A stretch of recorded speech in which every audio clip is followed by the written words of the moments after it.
Shalom, shalom, shalom. It's your brother Tamam Live coming to you today with another lesson. But first and foremost, I want to give all praise, honor, and glory to Yahweh, Ba'ashem Yahweh Shai, Ba'ashem Rakakwadash. Yahweh being the name of who people ignorantly call God, and Yahweh Shai being the one who people ignorantly call Jesus. Shalom to the sincere Akim and Aqua throughout the four corners of the earth, preaching and believing in this word in sincerity and faith. Double honors to the elders and apostles of GMS. Let's get that. It's the book of 1 Timothy chapter 5, verse 17.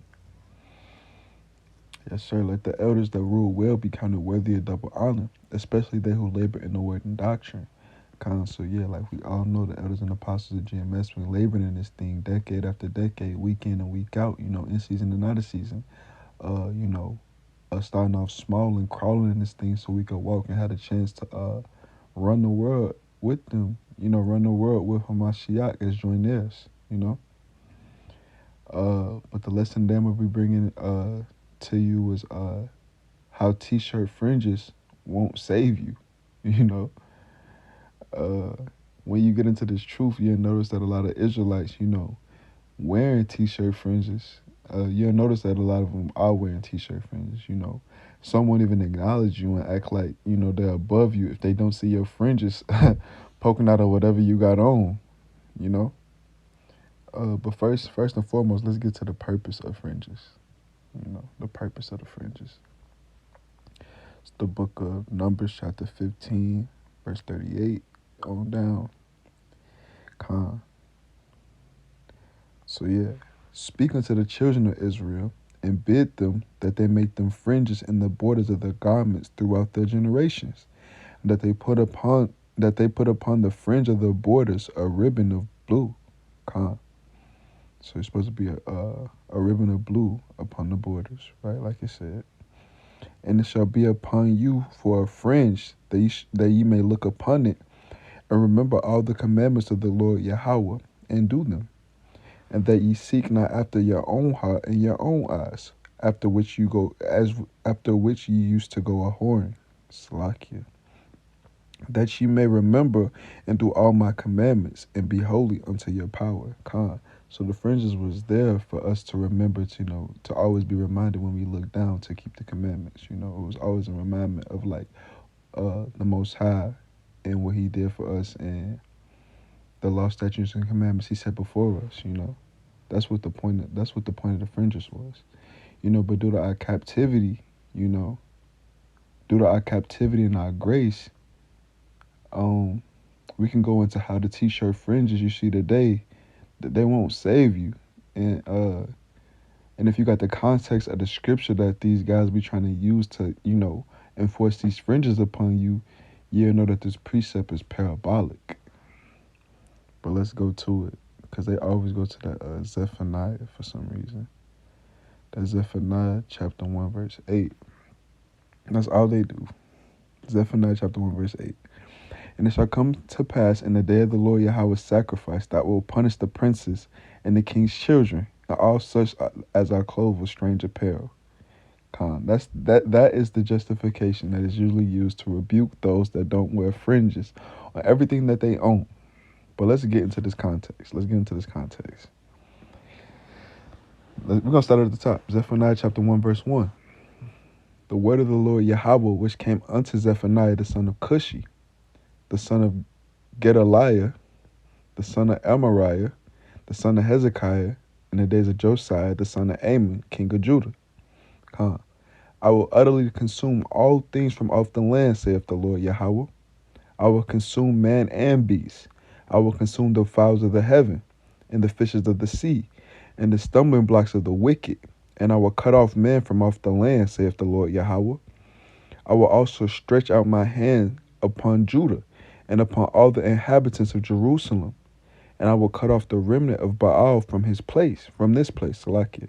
And the name of the Shemarims with the priests. And then thou worship the host of heaven upon the housetops. And then thou worship and thou swear by the Lord Yahweh, and them that swear by Malcolm. And them that are turned back from the Lord Yahweh, and those that have not sought the Lord Yahweh nor inquired for him. Hold thy peace at the presence of the Lord of the Lord Yahweh, for the day of the Lord Yahweh is at hand. For the Lord Yahweh has prepared a sacrifice, and he have bid his guests. So so when you hear the word bid his guests, a certain parable or a certain precepts will pop into your mind. Will pop into your mind after a while in this. The first thing I go to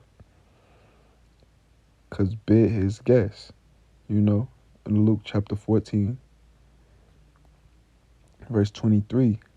It says, and the Lord said unto his servants, go out into the highways and hedges and compel them to come into to Salakia, and compel them to come in that my house may be filled. You've bid them to the marriage. But let's go to something that actually, says that, the one that actually says that. Matthew chapter 22, verse 9. Because he said, what did he say? Bid his guests. So go ye therefore into the highways, and as many as you shall find, bid them to the marriage. So those servants went out into the highways and gathered together as many as they found, both bad and good. And the wedding was furnished with guests. And when the king came in to see the guests, he saw there was a man which had not on no wedding garment. And he said unto him, Friend, how camest thou in hither not having a wedding garment? And he was speechless. So he's like, damn, how did you come in here wearing what you got on? Like, how how did what do you got on? Like you ain't see like the little the dress code on the invite. Then said the king, and the man didn't say anything. He had nothing to say. Then said the king to his servants, bind him hand and foot, and take him away, and cast him out into outer darkness. There shall be weeping and gnashing of teeth, for many are called, but few are chosen. So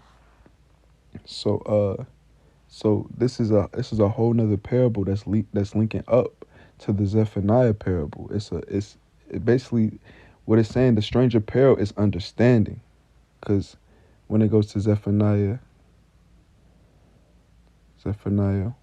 1 verse 8, and it says, and it shall come in the day of the Lord's sacrifice, when he sacrifices 2/3, when more of us die, then when more of Israel will die than get saved. In the day of the Lord's sacrifice, I will punish the princes and the king's children, and all of such are clothed with strange apparel. So all those that don't have on that breastplate of righteousness, that haven't put on the whole armor of Yahweh Bashem Yahweh Shah, that don't have that understanding, that don't have that tawah, they're gonna be eliminated. It's gonna be a lake of fire for them. They're gonna be sacrificed if they don't have that understanding in that day. It's parabolic. It's not Tshirt fringes.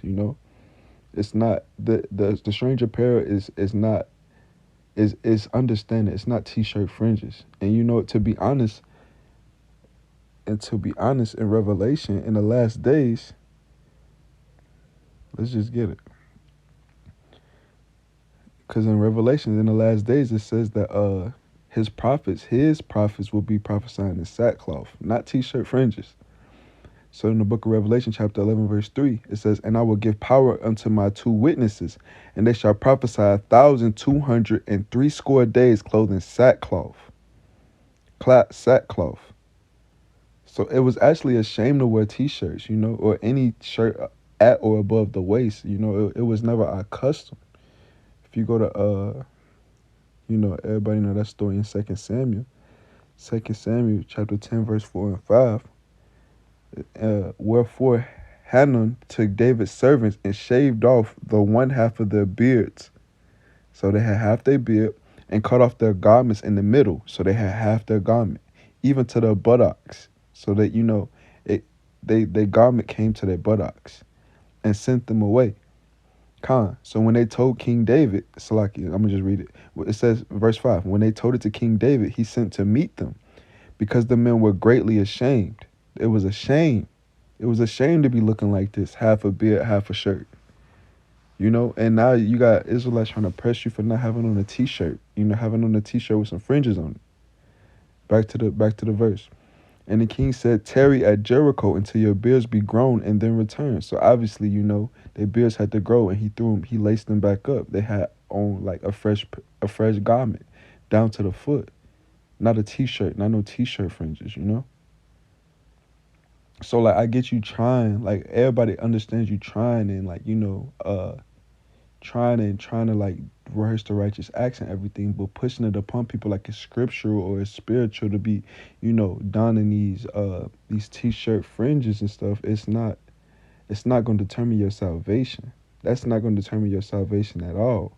If we want to get super specific, in Deuteronomy chapter 22 verse 11, it says, "Thou shalt not wear a garment of diverse sorts, as of woolen and linen together." You don't know what these t-shirts are made of, and I guarantee you they're not made out of pure wool. Just one fabric of wool, and not mixing it. They got all types of mixes and matches and fibers and all types of synthetic materials in these t-shirts, man. And then these fringes, you don't know what your t-shirt or what your fringes is made out of, And Leviticus 19:19, it says pretty much the same thing. In the law, it says pretty much the same thing. It says in Leviticus 19:19, it says, "Ye shall keep my statutes. Thou shalt not let thy cattle gender with the diverse kind," right? Mixing and breeding animals. But we got ligers and all types of weird animals today due to evil E. "Thou shalt not sow thy field with the mingled seed. Neither shall a garment mingled of linen and woolen come upon thee." Con. So you shouldn't be mingling fabrics. If you really want to get, super specific, you shouldn't be having on what you have on, because you should be basically making your own clothes. You don't make all the clothes you got on. You don't know where these clothes come from. You don't know what goes into the fabrics and the manufacturers of the products we buy. We in captivity. We in captivity. And knowing we the target, and we're here, we're here to use wisdom in our everyday life. Is it wise to wear t-shirt fringes to work? What if you have a job where you can't wear that? You can't have no fringes exposed. Is it expedient? Is it expedient to wear that to work? Is it expedient to wear that each and everywhere you go? It's not. It's not wise to do that. And is it wise to push that on every Israelite you see? And to down there like tweak on every Israelite you see because they don't got on some t-shirt fringes? No, man. No, we supposed to be using. Let's see. In Matthew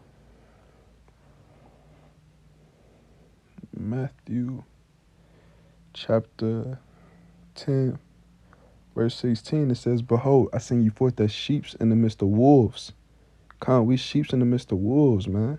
We supposed to be using expedience and the wisdom that the Lord gave us.